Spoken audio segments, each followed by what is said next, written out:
পৌষের প্রথম সকালে বিজয়ের উষ্ণতা, পরাধীনতার শিকল ঘোচাতে যারা জীবন উৎসর্গ করেছিলেন সেই বীর শহীদদের শ্রদ্ধা জানাতে জনতার ঢল সাভারের জাতীয় স্মৃতিসৌধে। জাতীয় স্মৃতিসৌধ সর্বসাধারণের জন্য খুলে দেবার পর ধীরে ধীরে বাড়তে থাকে গণজোয়ার। এ সময় মুহুর্মুহু স্লোগানে মুখর হতে থাকে সৌধ প্রাঙ্গণ। হাতে লাল সবুজের পতাকা আর পরনে বিজয়ের বেশ।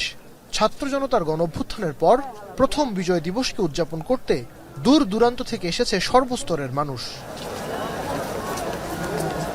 সকাল ৯টার পর থেকেই বিএনপির নেতাকর্মীরা জড়ো হতে থাকেন সৌধ প্রাঙ্গণে।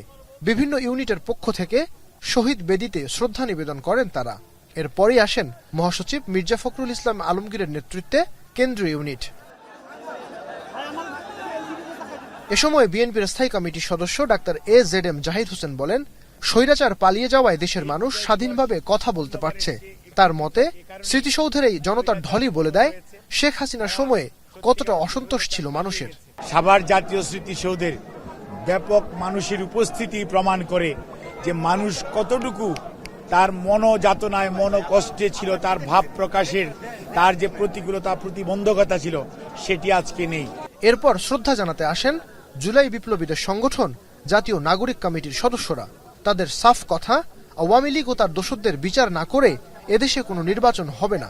আওয়ামী লীগের এবং ফ্যাসিবাদী যারা দোসর রয়েছে তাদের বিচারের আগে বাংলাদেশে কোনো ইলেকশন হবে না এবং এই ইলেকশন হলো জনগণ মেনে নেবে না। এরপর একে একে অন্য দলগুলো আসে স্মৃতিসৌধে শ্রদ্ধা জানাতে। তারা বলেন, গেল 15 বছরের স্বৈরাচারী শাসনে মুক্তিযুদ্ধ ও জনগণের আকাঙ্ক্ষার বাস্তবায়ন হয়নি। বাংলাদেশের মানুষের ভোটের অধিকার ভুলণ্ঠিত হয়েছে। 53 বছরে মুক্তিযুদ্ধের আকাঙ্ক্ষা পূরণ হয় নাই।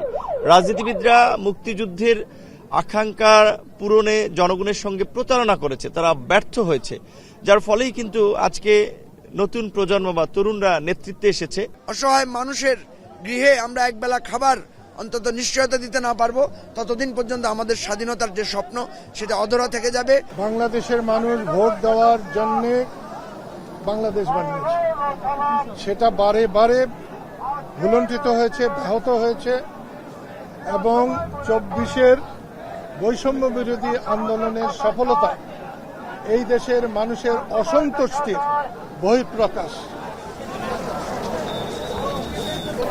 মহান মুক্তিযুদ্ধে অংশ নেয়া বীর শহীদদের জীবন আর ত্যাগের বিনিময়ে অর্জন করা এই বাংলায় আর যেন অপশাসনের কবলে না পড়ে। জুলাই বিপ্লবের আকাঙ্ক্ষাকে ধারণ করে দেশ পৌঁছে যাক শহীদদের স্বপ্নের সমান উচ্চতায়। আর সে কারণে আজ মহান বিজয় দিবসে রাজনৈতিক দলগুলোর আহ্বান, জাতি ধর্ম বর্ণ নির্বিশেষে সবাইকে ঐক্যবদ্ধ থাকবার। সাভারের জাতীয় স্মৃতিসৌধ থেকে নাইম আবির, এখন, ঢাকা। মাঠের অলরাউন্ডার আমি, আর ঘরের allrounder Tilex. Tilex toilet cleaner, clean মানেই টাইলক্স।